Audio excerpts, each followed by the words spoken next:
Good morning students, कैसे हैं आप सभी। उम्मीद करता हूँ कि आप सभी स्वस्थ होंगे। हमारा लेसन चल रहा था राष्ट्र और इसमें हमने विवाह परिवार के बारे में पढ़ा है, गोत्र के बारे में पढ़ा है। आज हम पढ़ते हैं वर्ण के बारे में। वर्ण प्राचीन जो धर्मशास्त्र है, स्मृतियां हैं, उनके अंदर 4 प्रकार के वर्णों का जिक्र किया गया और वर्ण का सर्वप्रथम जो उल्लेख है वो हमें मिलता है ऋग्वेद में। कहाँ मिलता है? ऋग्वेद में। और वर्ण कितने बताए? 4। इन 4 वर्णों के बारे में हमें जो जानकारी मिलती है वो ऋग्वेद के 10वें मंडल के अंदर एक है पुरुष सूक्त।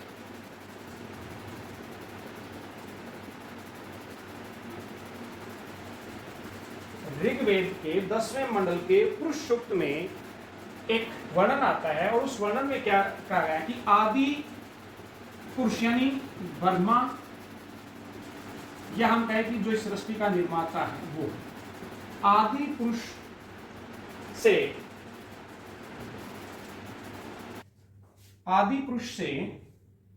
जो इसकी मुख है, मुख से ब्राह्मण,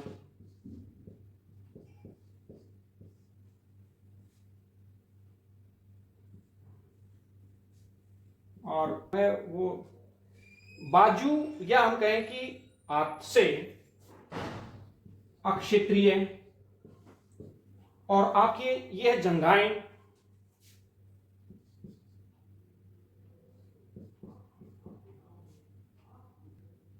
जंघा से वैश्य और पैरों से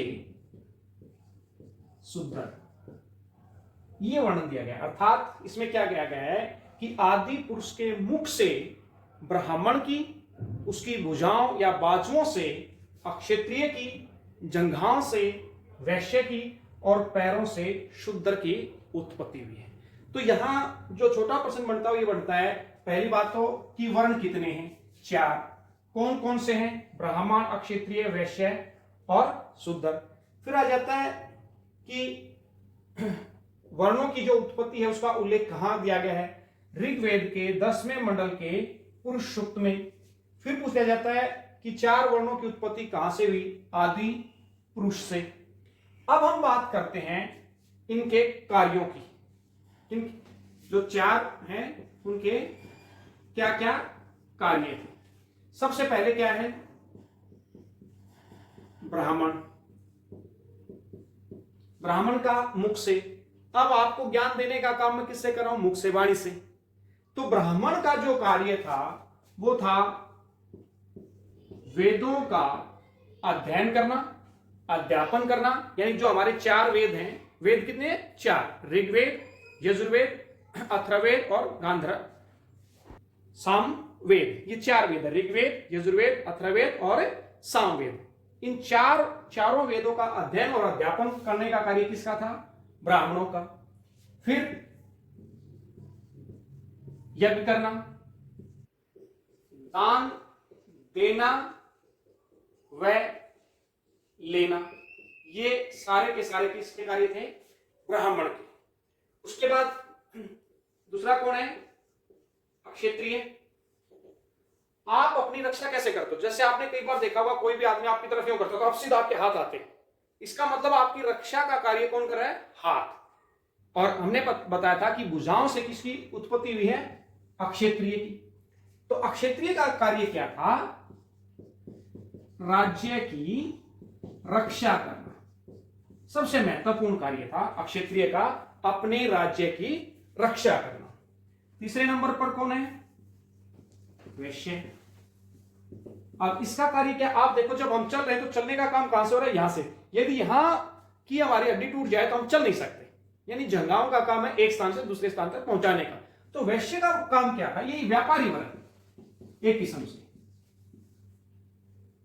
यानी सामान को जहां कोई भी चीज अतिरिक्त है उस वहां से उस सामान को खरीदना या उस वस्तु को खरीदना, और जहां जिस वस्तु की कमी है वहां उस वस्तु को पहुंचाना। हालांकि आपके जो कृषक है वो भी इसी में माने गए। अगला क्या है? शुद्धर। हाँ, इसमें वैश्य में कर देने का कार्य भी वैश्य का ही था। कर की सारी जिम्मेवारी वैश्य की थी।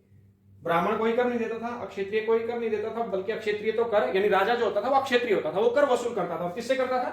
वैश्य से। शुद्धर उत्पत्ति पैरों से। आपके पूरे शरीर का वजन किसने थाम रखा है? किसके ऊपर है? पैरों के ऊपर। तो इसका मतलब क्या हुआ कि सबसे निम्न स्थिति किसकी थी? शुद्धर की। और इसका मुख्य कार्य क्या था? तीनों वर्णों की सेवा करना। क्या था? तीनों, यानी ऊपर के जो तीन वर्णों की सेवा करना। तीनों वर्णों की सेवा करना। आपके जो ये तीन हैं, ब्राह्मण, क्षत्रिय, वैश्य, इनको द्विज के नाम से भी जाना जाता है। कई बार आपके तो नहीं है, लेकिन आप जब बड़े लेवल पे जाओगे तो आ जाता है कि द्विज से आपका क्या? ब्राह्मण, क्षत्रिय, वैश्य, इन तीनों को, यानी ये जो तीन वर्ण थे, इनको संयुक्त रूप से द्विज के नाम से जाना जाता था। शूद्र को द्विज में शामिल नहीं किया गया था। इनका मुख्य कार्य क्या था? तीनों वर्णों की सेवा करना। तो अभी तक हमने क्या पढ़ा कि जो राजा है वो कौन होना चाहिए? अक्षत्रिय, क्योंकि राज्य की रक्षा करने का काम किसका है? अक्षत्रिय का, और अक्षत्रिय ही राजा बनता है। लेकिन भारतीय इतिहास में कई बार सामाजिक विषमताओं का भी वर्णन मिलता है। सामाजिक विषमताएं, और वो विषमताओं का सबसे बड़ा उदाहरण क्या है? अक्षत्रिय राजा, यानी वो व्यक्ति जो अक्षत्रिय नहीं था उसके बावजूद भी राजा बना। तो इसका मतलब उसने क्या कि जो ब्राह्मणीय व्यवस्था थी उसका उल्लंघन किया है, उसको तोड़ा है। और भारतीय इतिहास में इस प्रकार के कई वर्णन मिलते हैं। सबसे पहले जो हमें मिलता है वो है मौर्यों के बारे में। बहुत से साक्ष्य मौर्यों को शूद्र मानते हैं। जैसे मुद्रा राक्षस में मौर्यों को कुलहीन कहा गया है, यानी जिनका कोई भी कुल नहीं है। कुल से मतलब हमारा जो पूर्वजों से चलता आ रहा है कि वो किससे थे? कुलहीन। इसलिए माना जाता है कि मौर्य जो थे वो अक्षत्रिय थे, इसके बावजूद वो राजा बने।